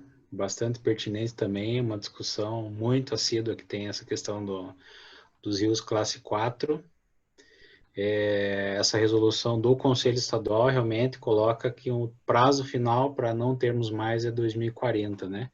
Isso, então, o próprio Conselho coloca isso. Então, esse plano de bacia, ele foi trabalhado como longo prazo 2030, então ele ainda em 2030, pelo prognóstico aí que foi colocado, ainda existirá, mas aí com certeza haverá uma revisão para frente que pode daí cumprir com essa meta do Estado aí que foi colocada, 2040 não existir mais. Né? Eu passo a palavra agora para, deixa eu ver aqui, a Josete, por favor. Por favor, tinha que ser o Luciano, eu tenho certeza que ele tem boas contribuições aí. Eu posso esperar ele falar primeiro, sim. Cadê o Luciano? Fala aí. O Luciano, ele já... Vai falar, Luciano, então? Vou falar. Vocês se decidam, viu? Não, tudo bem. Eu queria tirar uma dúvida, assim, que consta lá no plano de bacia, então, pelo que me pareceu, assim, eu vi na apresentação, citava lá a remoção de 20% de fósforo. Isso é um item não de enquadramento, mas de plano de bacia. Então, gostaria que a Ida esclarecesse isso, por gentileza. E Um segundo ponto, me manifestando, a gente sempre se apresenta nesse item, né, André? Eu sou favorável, e muito favorável, a que hajam os rios na classe 4. Por quê? A classe 4 é um dos itens, um dos instrumentos de gestão. Se você tem 5 classes, no caso, né, a especial, A1, A2, A3 e A4, você tem como distribuir os rios de forma a estabelecer uma estratégia para o resgate ambiental dos rios. E foi como a Ida colocou, você vai fazer uma medição de custos, de viabilidade, de capacidade de investimento, para ver qual rio, a qual momento você vai, então, buscar esse resgate. Do contrário, se você elimina, não temos rios classe 4 para fins de planejamento, para fins de simplesmente dizer que não existem, porque, afinal de contas, é uma classe de um rio assim menor que as demais classes. Se eu simplesmente parto dessa premissa, eu perco um primeiro degrau no resgate da qualidade desse rio. E aí, então, eu passo a ter o segundo degrau, que é o rio, que é a classe 3. Portanto, para começar o resgate ambiental do meu rio, o primeiro degrau a ser vencido é muito maior. Toda escada que você tiver que subir, que tiver o primeiro degrau maior, é uma escada mais difícil de você conseguir galgar, e nem todos conseguirão galgar. Portanto, você simplesmente dizer que não tem rios na classe 4 na sua bacia é um resgate ambiental no papel. E o grande prejudicado, no final das contas, é o meio ambiente. Você faz uma promoção ambiental no papel e qualquer peixe naquele rio desconhece qualquer melhora na qualidade de suas águas. Então, é preciso tomar muito cuidado. E uma segunda questão muito importante. O enquadramento está ajustado com uma série de restrições. Então, eu posso abastecer uma área pública com rios na classe 3, mas não posso abastecer com rios na classe 4. Se eu não tenho a classe 4, eu posso usar qualquer rio para abastecer qualquer localidade. A lei me permite, por pior que seja a qualidade desse rio, mas o enquadramento não diz que ele é classe 4. Então, existe uma série de poréns assim. Nós vemos isso no nosso dia a dia da Sanepar. Nós temos um ponto de lançamento. Você veja, para você instalar uma estação de tratamento de esgoto, a gênese de uma estação de tratamento de esgoto leva 7 anos. São investimentos, é todo um esforço da sociedade em fazer projeto, investimento, obra, e você ter aquela ET finalmente operando e lançando o efluente após tratado no rio. Se um pouco após o meu lançamento abrir uma aquicultura, que um fazendeiro vai lá, passa um tratorzinho e instala a aquicultura dele, eu não posso proibir, porque a classe 4 não existe. Eu simplesmente, todo aquele projeto que levou para você, então, estabelecer aquela estação de tratamento, aquele lançamento, passou a está perdido e já está em passivo ambiental. Tem uma série de aspectos assim. Então, você simplesmente dizer, a partir de 2040, não temos mais rio classe 4 no Paraná, significa que você simplesmente perdeu um excelente primeiro degrau na estratégia a ser estabelecida para o resgate ambiental de todos os rios do Paraná. E lá na frente, os peixes continuarão perguntando qual foi o ganho que eles vivenciam na água em que eles estarão. Obrigado. Obrigado, Luciano. Só queria fazer um comentário rápido sobre o que a Andréia e o Luciano comentaram sobre a classe 4. Então, mesmo que haja essa questão da classe 4, ela foi delimitada em subclasses, vamos dizer assim. Então, no artigo 9º da deliberação do comitê, tá? Vou ler aqui para vocês. Para efeito de outorga de lançamento de efluentes, a concentração máxima da DBO, a jusante dos lançamentos, após a zona de mistura, será admitida como até 20 mg por litro até 2022, ou seja, daqui a 2 anos, e 15 mg por litro até 2030. Então, mesmo que fique ainda na classe 4, o comitê ele já determinou também essa redução gradativa, para daí até chegar lá no futuro a 10 mg por litro, que daí é é a classe 3. Então, só esse comentário que eu queria colocar, que existe essa meta intermediária dentro da classe 4, né? Isso geral para todos, não só para o lançamento na área de saneamento, mas também área industrial, etc. Passo a palavra agora... Posso responder para o Luciano? Ele fez uma pergunta. Ah, por favor, Aida. A respeito do fósforo, Luciano, nós modelamos o fósforo também com o modelo matemático, tá? E para que ele, vamos dizer, a carga dele possa se reduzir a ponto de que as classes que foram definidas sejam atendidas e ele, o fósforo, não seja o vilão, nós definimos que com 20% de abatimento já ajuda muito, tá? Claro, veja bem, quando se faz um planejamento, a gente trabalha com cenário, né? Nós fizemos um planejamento de um cenário escolhido pelo plano como tendencial, porém, não fomos atrás dele. Fizemos um cenário proposto, especificamente por enquadramento. E aí, concluímos que abatendo 20% da carga de fósforo, especialmente das áreas de poluição difusa, né, que é quando carrega mais o fósforo, nós conseguimos bons resultados em relação ao atendimento das classes. Com uma observação, o modelo ele foi rodado com 3 vazões. Uma vazão de estiagem, que é a Q95, né? Uma vazão média e uma vazão de cheia. O que acontece é que o fósforo ele aparece em concentrações maiores na vazão de cheia, justamente por causa da lixívia da área rural. Porém, na vazão de estiagem, o fósforo não se mostra tão vilão, vamos chamar assim, porque ele fica mais concentrado no solo. Então, com 20%, se a gente conseguir abater, a gente consegue atender as classes que foram definidas, né, pelo enquadramento. Entendeu? Deu para explicar? Posso? Então, aqui, Luciano, para retomando, sim, então, assim, essa 20% seria na difusa e não no tratamento de efluente doméstico, né? Abater fósforo de estação de tratamento de esgoto, a gente sabe o grande problema que tem, né? É um problema dificílimo, fósforo e nitrogênio. Mas, se as estações de tratamento de esgoto puderem, vamos dizer,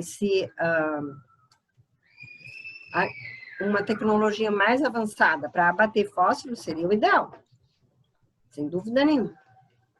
Perfeito, e inclusive, de preferência, se você for capaz de resgatar esse fósforo para fins de reuso, porque, afinal de contas, o fósforo tem fonte no Marrocos e na China, e poderíamos gerar um ativo interessante se fôssemos capazes disso, né? Na verdade, existem possibilidades, tecnologias para isso, certo?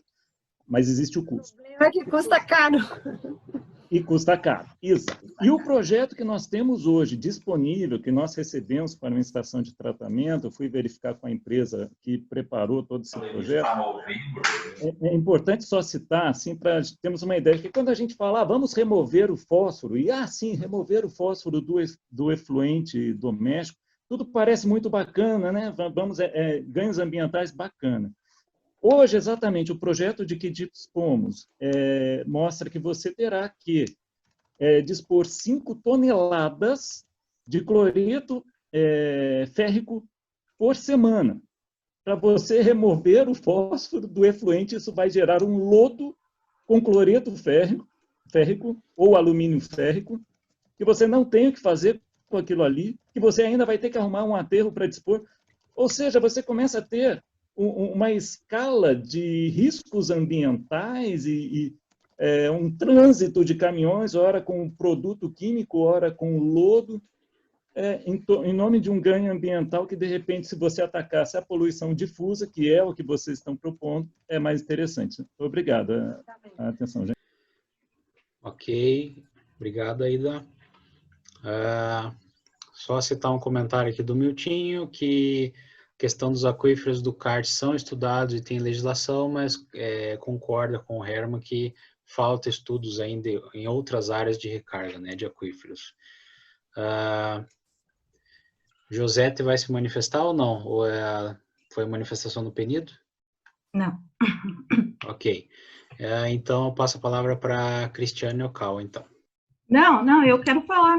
Ah, você quer falar? Ah, eu Quero, escutei, sim. não, desculpe. Então, a Josete antes.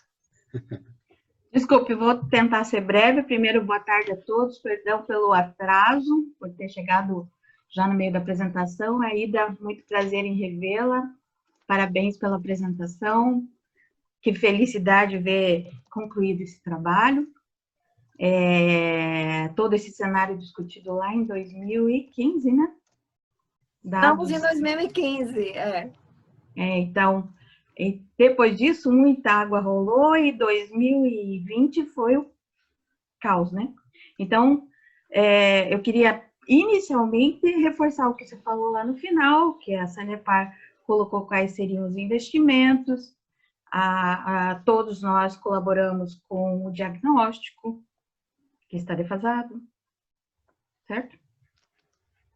Então, você reforçou que o dinheiro da cobrança tem que ser prevista para fazer o que foi estabelecido no diagnóstico, no planejamento, e que já temos a previsão, já temos a observação que haverá uma atualização, né? A necessidade de uma atualização. Depois que a gente vive uma crise como está vivendo agora, muitos outros pontos serão repensados. Até a discussão aí da classe, né, que a gente está falando classe 4, classe 4, eu fiquei pensando até depois que existe uma Covid, a gente entende melhor, né? Eu não posso chegar aqui e dizer, olha, gente, vão reabrir semana que vem porque a Covid acabou. Então, a classe 4 é mais ou menos a mesma coisa, né? Não adianta eu definir que vai ser se eu não tiver estratégias para que isso aconteça. E daí, resumindo a ópera que o Luciano expôs para todos nós. Então, eu queria dizer que a gente sabe que fica feliz de concluir essa etapa, porque a gente já entrou aqui pensando como é que a gente vai atualizar, né? Já entrou aqui com o Herman no ouvido, dizendo, olha, precisa do diagnóstico, da águas subterrâneas. A gente sabe disso por quê? Porque lá naquela época a gente não tinha essa informação. Hoje não tem, ainda está esparsa, mas tinha que estar trabalhando fortemente para quando fizer essa proposição de atualização, a água subterrânea ser inclusa também na história.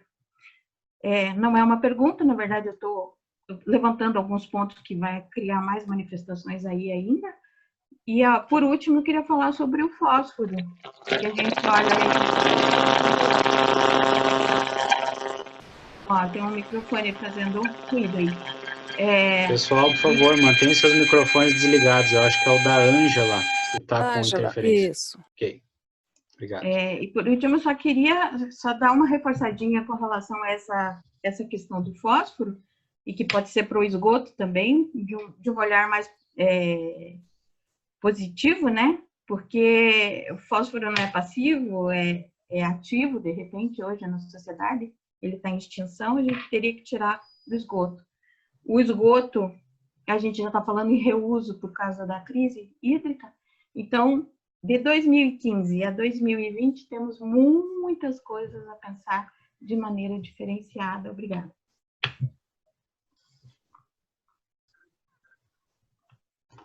Ok, obrigado, Josete. Eu passo a palavra agora para Cris. Muito bem. Eu gostaria de responder um pouco aquilo que a Andrea colocou sobre o enquadramento na classe 4 e sobre isso ser ajusante dos lançamentos de esgoto da Sanepar, etc. Eu acho que deu para perceber que esse é um comitê extremamente participativo. O Bruno, que tem participado das reuniões junto com a gente, o SAMEC, ele percebe que é um comitê que opina, né, que se interessa, que quer saber o que está acontecendo. E eu acho que cada comitê está procurando o seu caminho para fazer os seus planos de bacia, são os primeiros planos né, de bacia que estão sendo feitos nos comitês do Paraná, e eu acho que cada comitê está buscando uma forma de encontrar o seu caminho. No INCOB do ano passado, os presidentes dos comitês apresentaram o estado da arte de seus comitês, e um dos presidentes disse que, ao ser confrontado que seus rios estavam enquadrados na classe 4, ele mudou o enquadramento para a classe 3. Né? Foi essa a forma que ele encontrou para encontrar o seu caminho no enquadramento do seu comitê. E eu acho que essa é uma forma. Então, você enquadra na classe 3, pula o degrau que o Luciano disse, né? E, se não me engano, no comitê dele, a quantidade necessária para cumprir as metas de enquadramento era de 400 milhões. Então, enquadrando os rios na classe 3, ele precisava só, entre aspas, de 400 milhões. O nosso plano, do jeito que está, ele precisa de 1 bilhão e 200 milhões, com rios na classe 4. Então, se a gente enquadrar esses rios na classe 3, eu vou chutar, porque nós não fizemos a conta, vamos supor que vá para 2 bilhões. A Sanepar se comprometeu durante a execução do plano, porque a Sanepar foi muito presente durante a elaboração do plano, a investir 1 bilhão.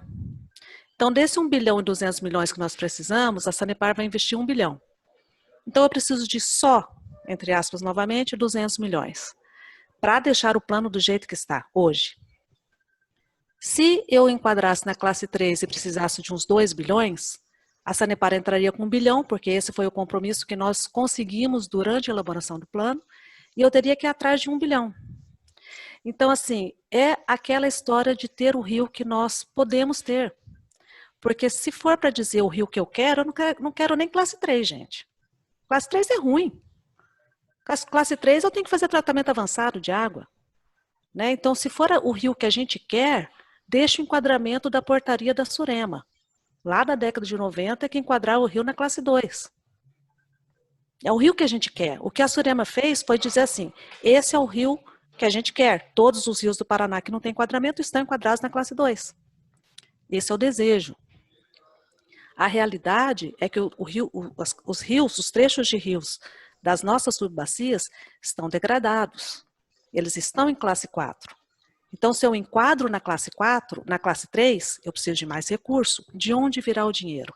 Então, esse conselho aqui, essa Câmara Técnica do Conselho Estadual de Recursos Hídricos, é ligada à CEDEST. O Conselho Estadual é ligado à CEDEST.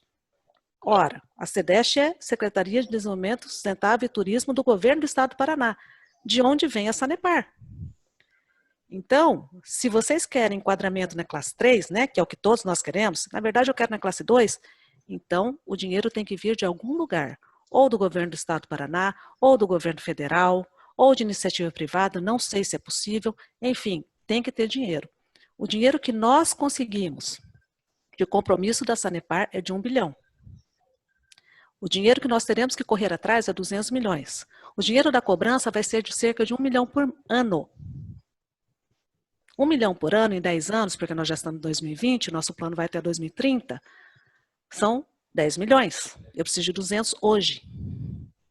Então, gente, metas de enquadramento, e a legislação diz que as metas de enquadramento obrigatoriamente devem ser cumpridas. Por que que a resolução 357 diz isso? Porque não é para colocar meta de enquadramento sabendo que não vai ser cumprida. Não é para brincar, né, não, vou colocar aqui classe 2, que é o rio que eu quero, mesmo sabendo que eu não vou ter dinheiro, não vou conseguir recurso para cumprir. Então, o que a gente fez?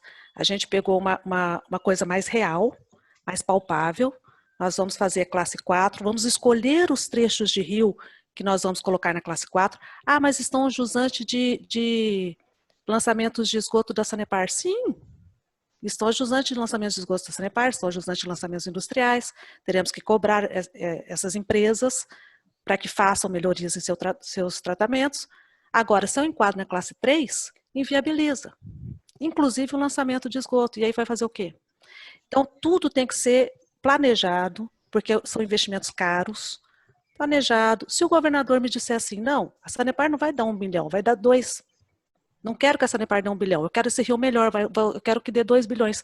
Ok, nós vamos ficar felizes da vida em colocar o rio na classe 3, mas eu não tenho essa garantia agora. O que eu tenho garantia da Sanepar do pessoal que estava presente na elaboração do plano é de 1 bilhão em 10 anos.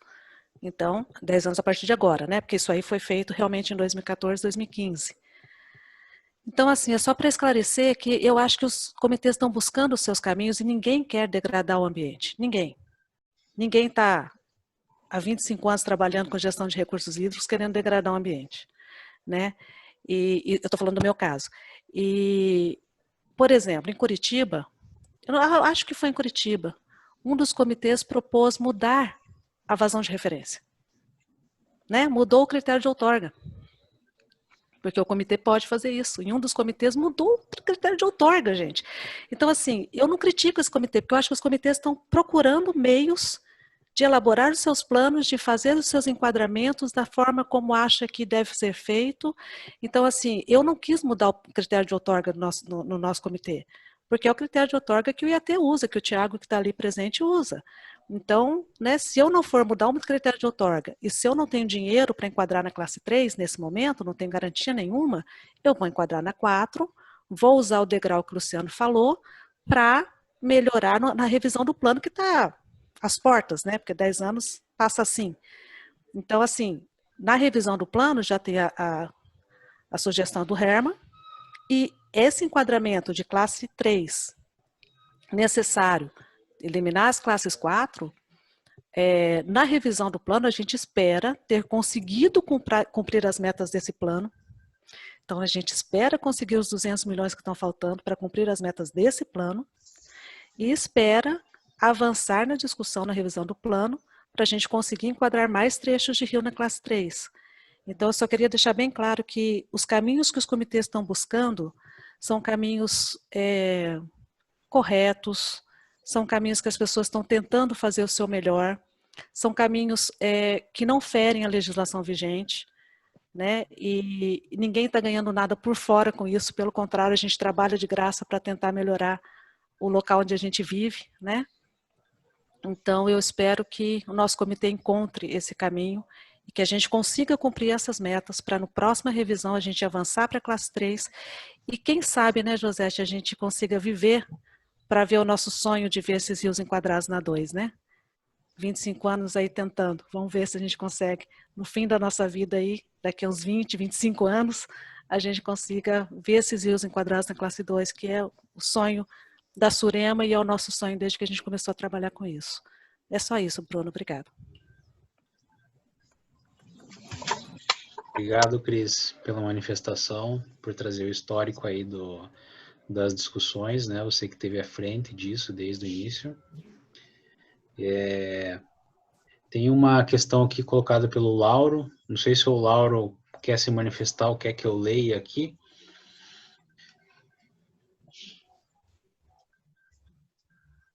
É o seu critério, mas é bem breve. Por ocasião da apresentação no ano passado, na reunião do Piraponema, os enquadramentos do rio Pirapó, logo na nascente, tem um trecho enquadrado na classe 4. Isso daí parece que haveria, inclusive, foi um programa de transcrição que é na nascente, logo próximo da nascente, ele já começa na classe 4. Tá. Então, tá. Ver isso daí para fazer essa revisão, se era pertinente ou não. Certo. Tá um pouco ruim seu áudio, mas a gente pode entender o que é. É a questão da nascente do rio Pirapó. Isso a gente vai ter que averiguar. Eu não sei se... Não, já foi falado para o SAMEC na última reunião, na consulta pública. Né? Na Sim. consulta pública, talvez não tenha arrumado ainda no relatório, mas na consulta pública foi chamada a atenção que a nascente do Pirapó, lá em Apucarana, ela está enquadrada em classe 4, mas não é classe 4, porque ela é a nascente. Sim. Já foi chamada a atenção, o SAMEC ficou talvez tenha esquecido essa falha de comunicação, porque foi em dezembro, né, que foi a última reunião do comitê. Foi em dezembro. Isso. Foi. Não, é o seguinte, após aquela consulta pública, ela, de fato, esse questionamento era procedente, a gente fez essa modificação, tanto é que no dia da audiência, à medida que a gente foi passando trecho por trecho, essa questão da classe 4, daí ela foi colocada por ser manancial, tanto é que na deliberação, na especificação que foi novamente encaminhado para o comitê para daí dar a última analisada, ele já consta com essa correção, viu, Laura? Já consta essa questão aí que foi atendida. Não só isso, como foi feita uma revisão assim geral. Perfeito. Tudo isso passou dentro daquilo que a gente discutiu naquela reunião lá em Maringá, inclusive nessas questões lá que teve também, questão das coordenadas, uma última redação para que ficasse mais uniforme. Então, essa questão foi tomado esse cuidado aí. Eu achei aqui na planilha, Lauro, está na página... Ixi, a página está cortada aqui. Página 24 do documento, tá? Então, realmente está aqui. Rio Pirapó, da nascente nas coordenadas UTM tal, até as coordenadas tal. São 5 quilômetros de extensão, enquadramento de curto prazo 2, 2022 e 2, 2030. Então, está aqui sim na deliberação. Só para confirmar aqui. Agradeço. Beleza. Vamos ver quem que é o próximo inscrito. Meu time fez um comentário, o Herman também.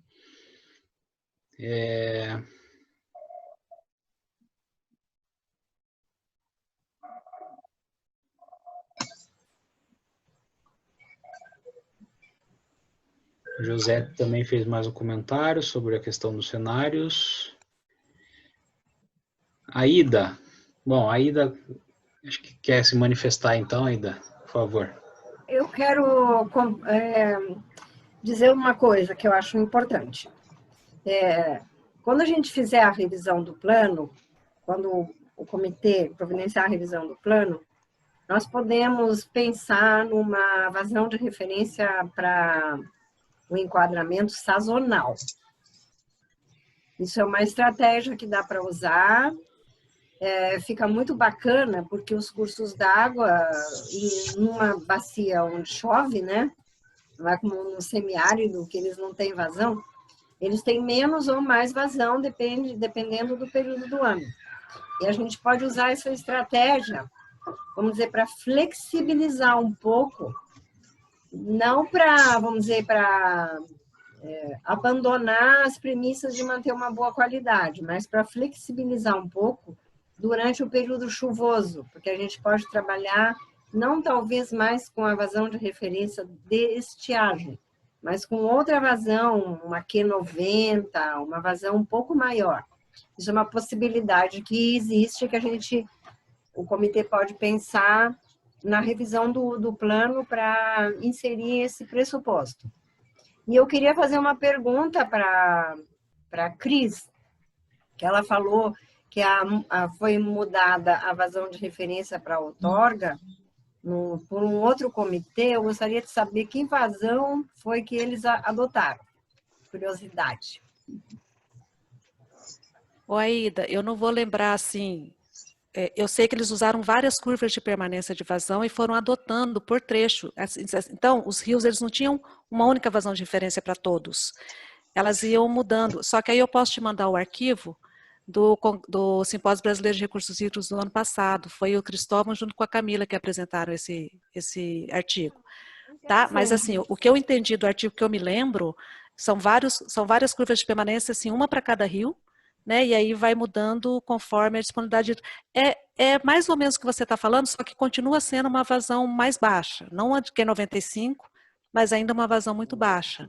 O que você está falando é de outorga sazonal, que é o meu sonho de consumo. É essa mesmo que eu queria também. Eu te mando o artigo, tá? Fantástico. Próximo, a revisão do plano. Isso. Aida, é o seguinte, ó, a gente tem uma questão de uma especificidade muito grande numa bacia, que é a nossa bacia litorânea. O que ocorre com a bacia litorânea? A bacia litorânea é exatamente aquela que tem um fluxo de pessoas que quase que quintuplica, sei lá quantas vezes a população lá do nosso litoral. Quando chega na época principalmente na época do verão, na época das férias e tudo mais, praticamente toda a região metropolitana e muitos municípios do Paraná vão usufruir as nossas praias. Então, ali, até o processo de outorga, ela já tem um critério que estabelece para vazões que podem ser retiradas, junto lá os usuários, numa determinada época do ano, e a outra época que onde existe um consumo muito grande, é feita uma análise a respeito disso. Entendeu? Então, é claro que isso daqui, em se verificando essa questão também de uma certa amplitude de vazões, como você comentou, é perfeitamente viável que se faça isso nas revisões, ou quem sabe até de novos planos que venham a acontecer, sabe? É interessante. Só um comentário também, é que a bacia litorânea ela tem as suas peculiaridades, né, diferentemente das demais. Exatamente. E lá também existe a influência das marés, que não foi estudado no plano da bacia, que é uma das ações prioritárias agora, que a gente está... inclusive tem uma reunião amanhã às 14 com o pessoal da UFPR Litoral, o professor Paulo. Ele tem uma proposta para o governo para fazer um monitoramento de 2 anos aí com os seus alunos. Então a gente vai ver se consegue engatilhar isso daí. É uma proposta de qualidade de vazão, né, para verificar a influência das marés e também dos canais de drenagem, que tem alguns que não estão, inclusive, cadastrados, né, que tem uma importância grande também nessa questão da diluição. Então, lá se usou outras vazões de referência mesmo, mas existem fatores ambientais que, né, talvez auxiliem, talvez não, a diluição, mas que tem que ser estudados.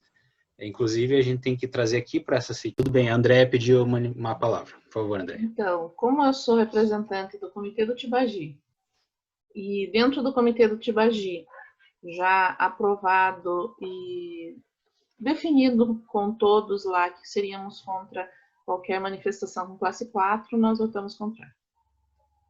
Ok. Então, eu estava só na parte ainda da... Então, aqueles que são favoráveis permaneçam como estão. Então, eu coloco também aqueles que se abstenham ou sejam contrários, que se manifestem. Então, a Andréa já fez a manifestação prévia. Daqueles membros do comitê, alguém mais é contrário ou se abstém da votação? Ok, então, nós temos o enquadramento final aprovado com 6 votos válidos a favor e 1 voto contrário. Então, parabéns a todos aí, com esse momento histórico aí para o Comitê do Piraponema. Bruno, a gente aqui da Secretaria Executiva, a gente fez uma minuta de resolução, né, que vai ser aqui, será aprovada ali pela plenária. Não sei se vocês querem aprovar essa minuta também. O projeto e vocês aprovam. Pode compartilhar, por favor.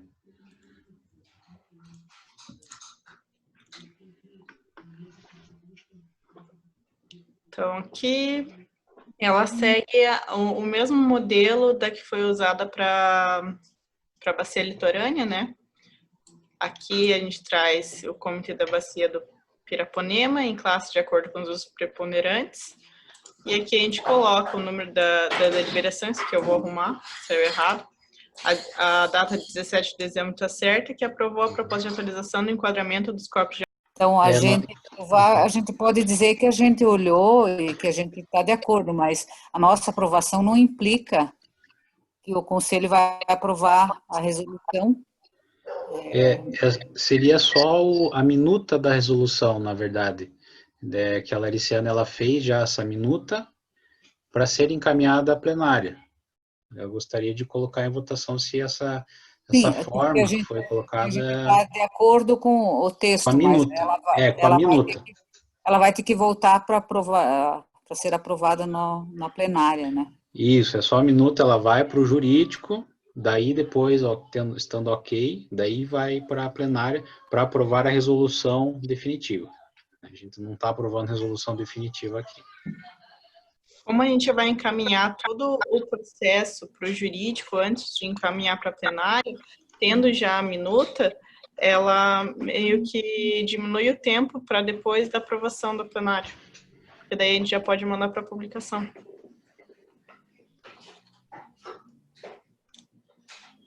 Ok, de acordo, não era para atrasar nada, era só para tirar essa dúvida mesmo. Ok. Mas então a gente continua com a votação, né, Lari? Dessa minuta para encaminhamento. Então, quem é contrário ou que se gostaria de se abster, que se manifeste, por favor, sobre a aprovação da minuta da resolução.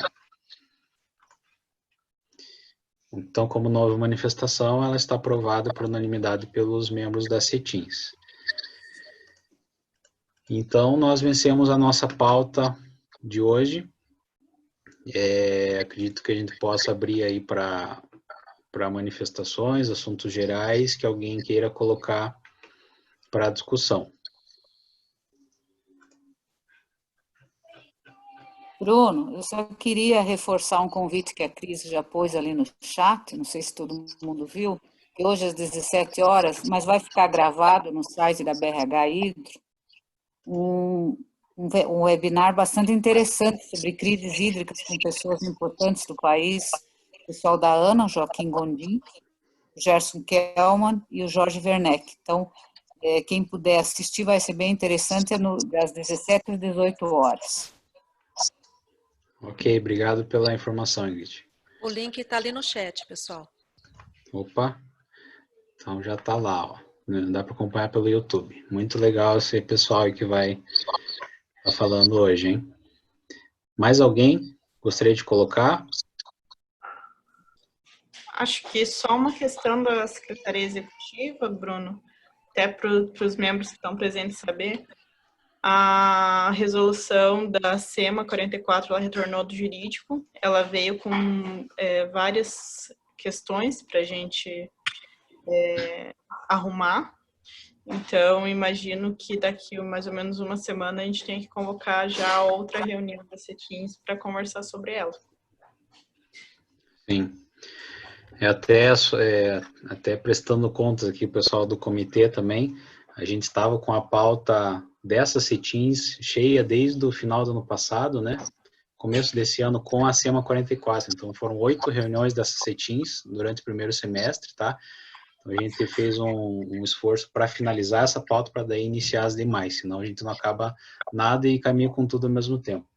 Aí fechamos essa resolução SEMA 44 das áreas críticas e daí trouxemos a minuta da deliberação, por isso esse delay de 6 meses aí, só para justificar para vocês. Também a questão da pandemia, a gente perdeu ali entre março e começo de abril até a gente se adaptar, né, Lari? Mas aí no final deu tudo certo e a gente está até mais acelerado com as reuniões agora. Então, pessoal, eu acho que é isso. De minha parte, como coordenador da CETINS, eu agradeço enormemente a participação de todos, as contribuições, né, de grande valia. Essa reunião vai estar gravada e vai estar ali no link que eu coloquei bem no comecinho do chat, onde estão as demais reuniões.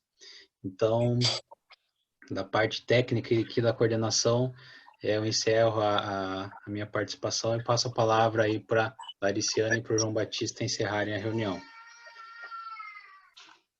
Bem, Bruno, muito obrigado aí pela condução, como sempre, excelente, limpinha, tranquila, bom tom, parabéns. Você como condutor de reuniões, e além de muito mais que isso, né? Bem mais que isso, mostra toda a sua competência. Muito obrigado pela coordenação dessa Câmara Temática, dessa Câmara Técnica, que é super importante, né? No processo aí de gestão dos recursos hídricos do Estado do Paraná. Agradeço e dou os parabéns, né, para toda a equipe técnica, toda a equipe do Comitê da PC Piraponema, né, pelo excelente trabalho que vem desenvolvendo. Eu sou da região, vocês sabem, sou de Maringá, nascido aí nas divisas do Pirapó, e é um grande prazer, é uma grande satisfação participar dessa reunião e saber dos caminhos que estamos trilhando aí para a boa gestão dos recursos hídricos aí na região. Então, muito obrigado, parabéns a todos mais uma vez e vamos continuar encaminhando essas questões sempre para frente, num bom tom e sempre buscando em políticas públicas para os recursos hídricos de qualidade e efetividade. Muito obrigado.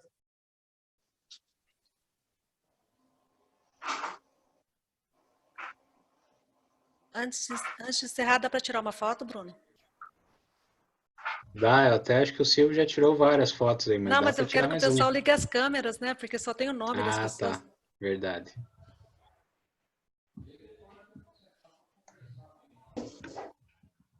É bom que agora dá para se preparar, né, para a foto. Não tiram de surpresa da gente.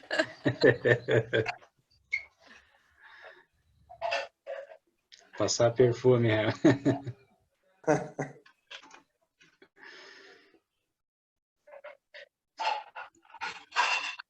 Bruno, posso fazer uso da palavra? Ô, Joãozinho, tô com saudade de você, Joãozinho. Você não vem mais para Maringá? É o Sandro que está falando? O É o Sandro? Sandro. Sim. E aí, Tem Sandro? que falar uma coisa para nós, Sandro. Estou pedindo a palavra para o Bruno aí. Por favor, na verdade a reunião encerrou, mas como a gente está Aí aqui. daqui para falar também, Pois né? eu tô vendo agora no chat que a Ida ele falou que queria falar ali também. Por favor, pessoal. Já passou, deixa para lá. Era uma questão técnica que eu ia contribuir, desculpa aí. mas deixa para lá. Deixa para lá. Todo mundo está rindo para eu tirar uma foto? Espera aí, Sandro, deixa eu tirar uma foto, a gente fala. Espera aí. Dá um sorrisinho, Sandro.